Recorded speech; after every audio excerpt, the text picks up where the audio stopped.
Pessoal, bom dia. É, bom dia para todo mundo.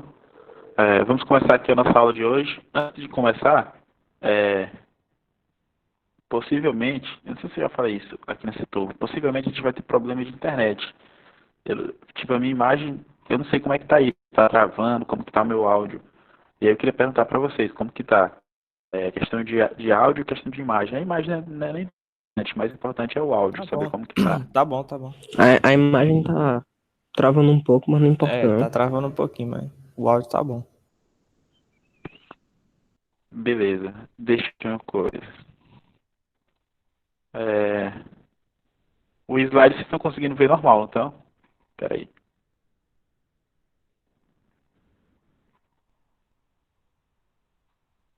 Estão conseguindo enxergar o slide ou não? Não.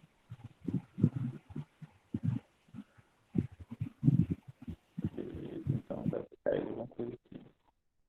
Sim, já já.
Pessoal, eu vou deixar somente o slide aparecendo e eu não vou colocar minha câmera porque a minha imagem está travando e a minha imagem é importante. O importante é o slide e o áudio. Vocês estão conseguindo enxergar o slide agora, né? Sim, dá pra ver. Beleza. Então, nossa aula de hoje vai ser, nossa aula de hoje vai ser para a gente finalizar propriedades coligativas, finalizar do seguinte aspecto. É, Vai ser uma aula hoje para me tirar dúvidas, se tiver dúvidas, e uma aula de resolução de exercícios. Por quê? Porque vocês devem ter percebido que lá na sala de aula, no Google Sala de Aula, eu já postei a nossa lista de exercícios número 6. É número 6, né? Acho que é número 6. Então, já tem as questões referentes a esse conteúdo, propriedades coligativas. Então, hoje, para tirar dúvidas e fazer algumas questões para vocês já começarem a trabalhar com aquela lista para me entregar na segunda-feira, beleza? Então, a nossa aula de hoje vai ser baseada nisso. Tirar dúvidas e resolução de exercícios.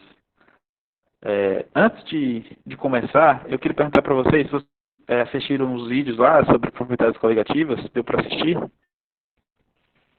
Vão me respondendo aí.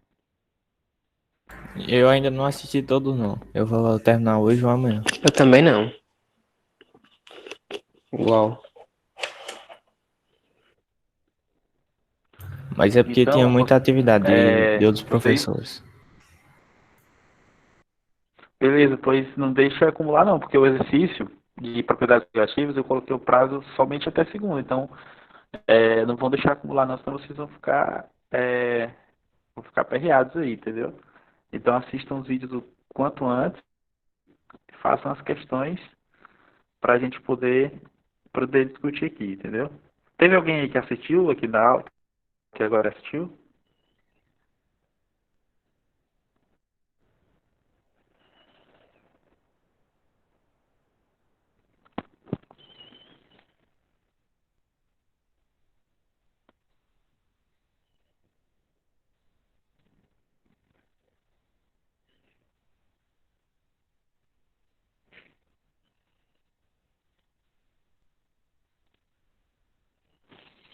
Não é possível que ninguém assistiu.